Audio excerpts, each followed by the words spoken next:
Hey, how's it going out there, everyone? My name is Brandon, aka Scourge of Vinyl, and I got a fun one today. Today we're going to be comparing two heavyweights when it comes to the New York death metal scene. And I, of course, am talking about Immolation versus Incantation.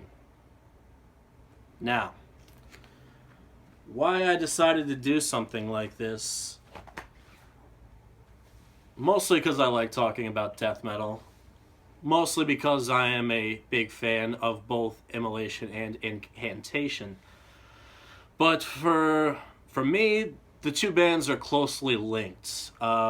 Maybe it's because their names sound similar, and maybe because they both came out of the New York death metal scene. Maybe it's because they are both prolific in their own rights and are both coming up on their third decade of existence. Either way, they're two bands that whenever I think of one, I somehow lead to thinking about the other. So I'm going to compare the two, give you a little bit of history on both, show you some records, give you my opinion, and perhaps even which I prefer. So let's get started and talk about Incantation a little bit. So right here, I've got the Entrapment of Evil demo. This came out all the way back in 1990. Incantation, before they were known as Incantation, were known as Revenant.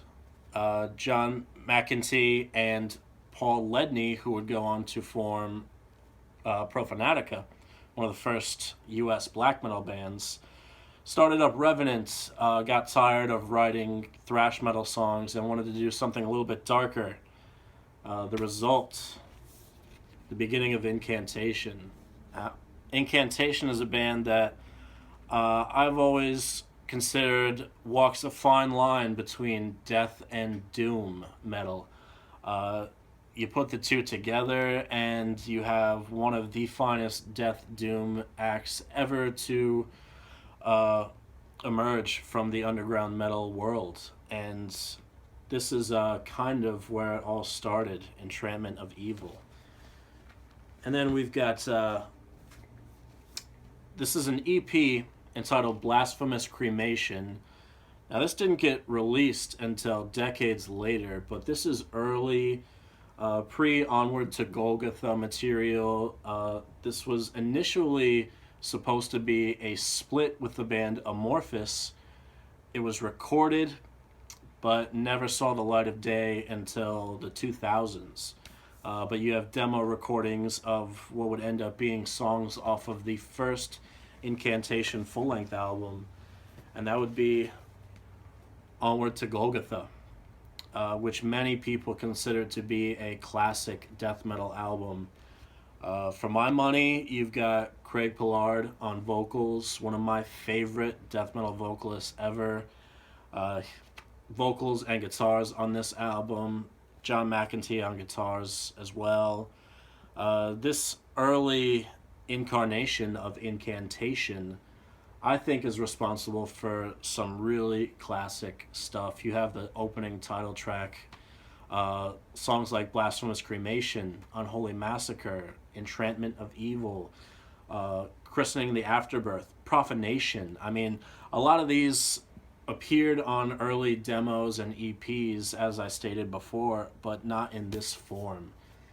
And to this day, stands the test of time. You can put this on, and it's as relevant as ever.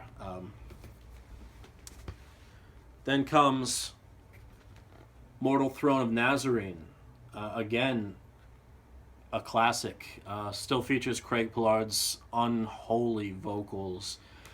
You have classic songs like Emaciated Holy Figure, The Ibex Moon, Blissful Blood Shower, songs that are still heavy in rotation in Incantation's live sets. So then we had the departure of Craig Pollard. We have a pseudo live album, tribute to the GOAT. Will Romer from Mortician did vocals on this. A lot of the New York death metal bands, whether it's Incantation, Immolation, Mortician, Suffocation, a lot of those bands early on in the '90s had ties to each other. So it's not surprising to see some members, uh, you know, crossing over and being in the same bands at the same time. Alex Books played in Incantation for a while, and now he plays with Immolation. So there you have that. This is recorded live in studio. It's not a live during a show performance, but yeah, this is something that Immolation does not feature. They don't have a live album, so I figured I'd include this one. And Incantation, as prolific as they were and still are, they featured the most lineup changes and live members of perhaps any death metal band.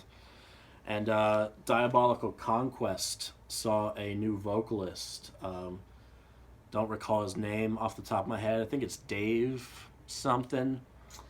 But yeah, this is where Incantation really kind of hit their stride and started putting out albums that were, you would put them on and you would immediately recognize, oh, that's got to be Incantation. And despite the vocalist changing, that can really hurt a band. That can really change a band's sound. But with Incantation, it never really seemed to detract from the music that they were putting out. And then same thing goes for this one. The Infernal Storm. Mike Saez is the vocalist on this album and the album after it entitled Blasphemy. And again, just a really powerful performance here. This is just classic Incantation. Those albums from the early mid-90s, late 90s cannot be touched, in my opinion. And then we get to a little bit more modern Incantation. This is where John McEntee started taking on the role of guitar player and vocalist with the album Decimate Christendom. And then the same thing with Primordial Decimation. Those are two albums that I don't see talked about nearly as often as the earlier stuff. Maybe more so now because they were just reissued through Hell's Headbangers. And then continuing on through Incantation's discography, we have Vanquish and Vengeance. And then their latest, Dirges of Elysium. This came out in 2014. There should be a new Incantation album coming out this year, 2017. And John McEntee, Kyle Severn, longtime drummer of the band now. Those are really the driving forces behind Incantation now. And they're still going strong, 25 plus years later.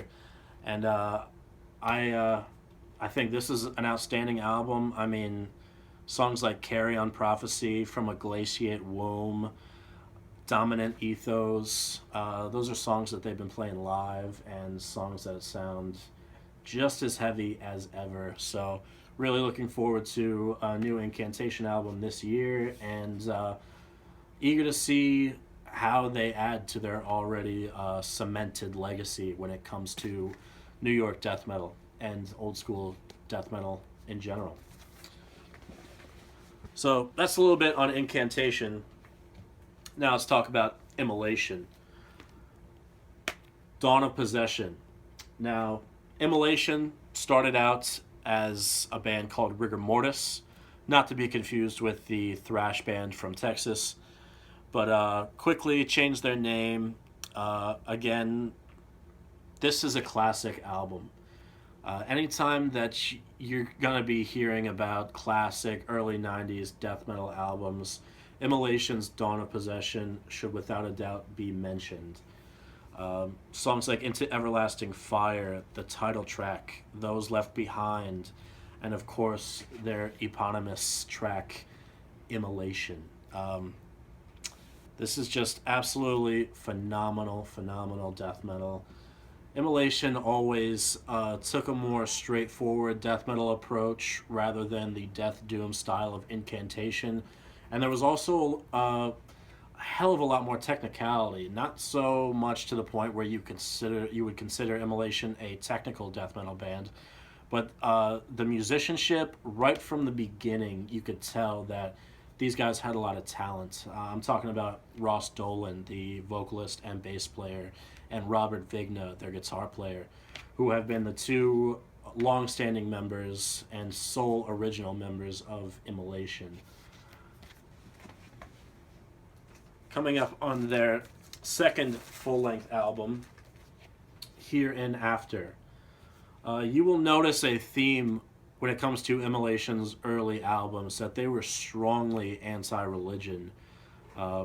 Tracks like Burn with Jesus, Away from God, Christ's Cage just scream blasphemous. These guys just absolutely unholy. I mean, if I were just getting into death metal back in that time period, back in the early 90s, when you didn't have the internet and everything was based off of word of mouth or zines or tape trading, and I walked into a record store and I saw a band with an album cover like this, it would probably scare the shit out of me, but it would also intrigue me. And that's something that Immolation have done a great job of over the years, whether it comes to their album titles, this classic logo, the album artwork itself just represents Immolation the best way possible.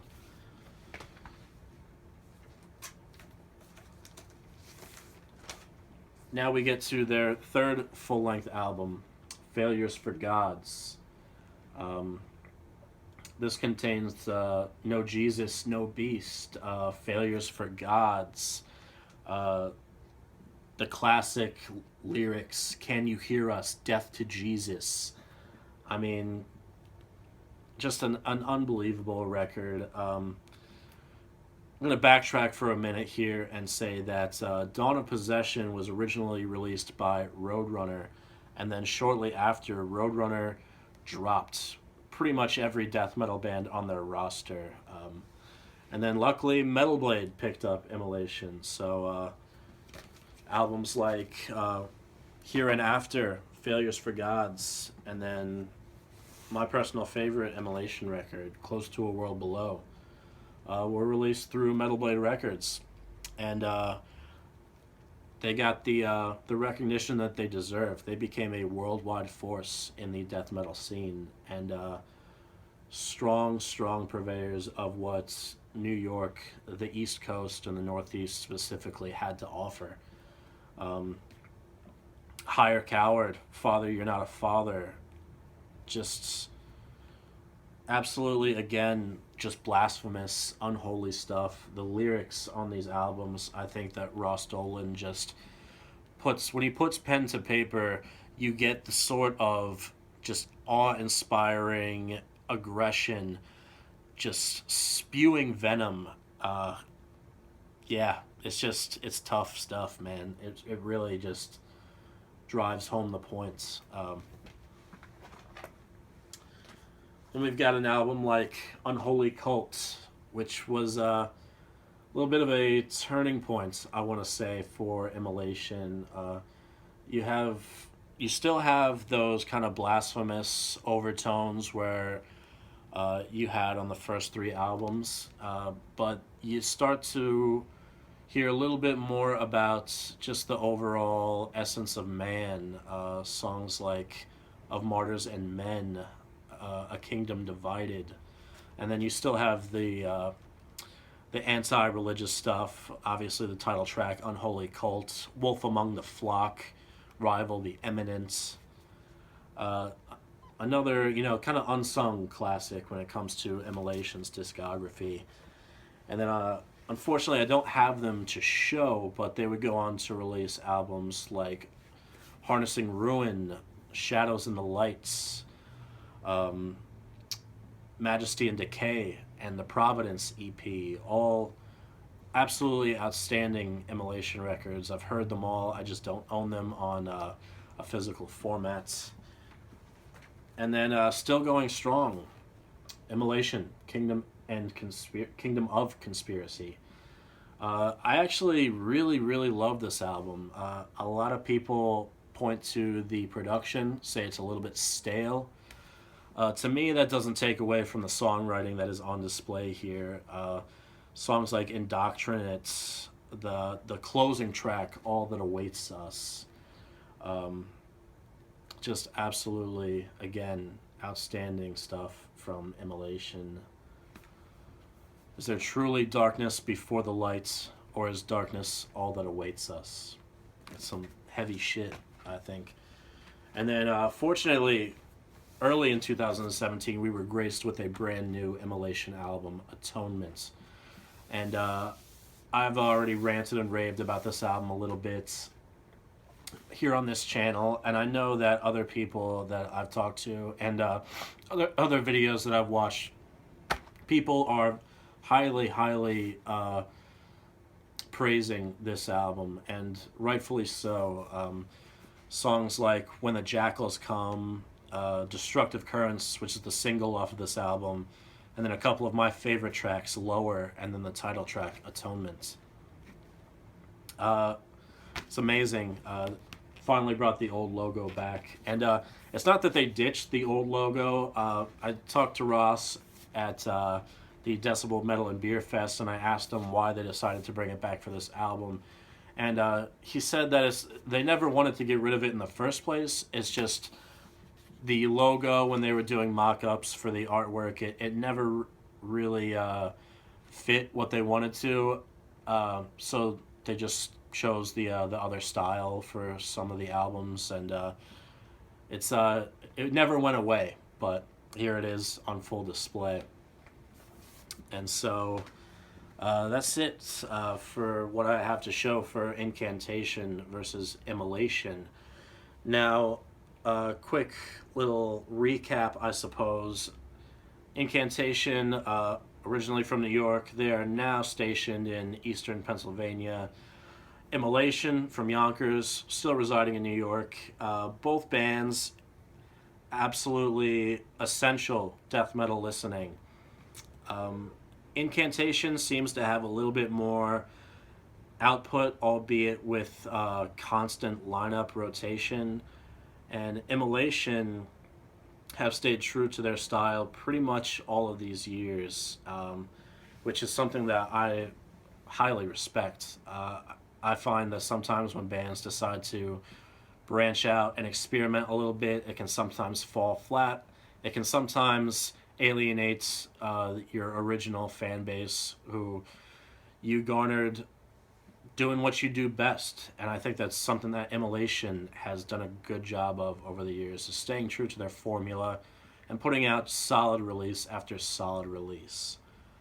Now, when it comes to the two, I've put a great amount of thought into it. I flip-flop back and forth constantly, but gun to my head, if I had to choose one band over the other, I'm going to choose Incantation. They're neck and neck, but one thing always seems to put Incantation over the top for me, and that is the performance of Craig Pollard on both Mortal Throne of Nazarene and Onward to Golgotha.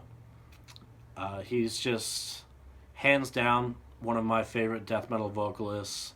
He has such great range, and I find that his deeper vocals are best suited with the death doom style of Incantation, and then, of course, the band that he would go on to form and is currently a part of, Disma.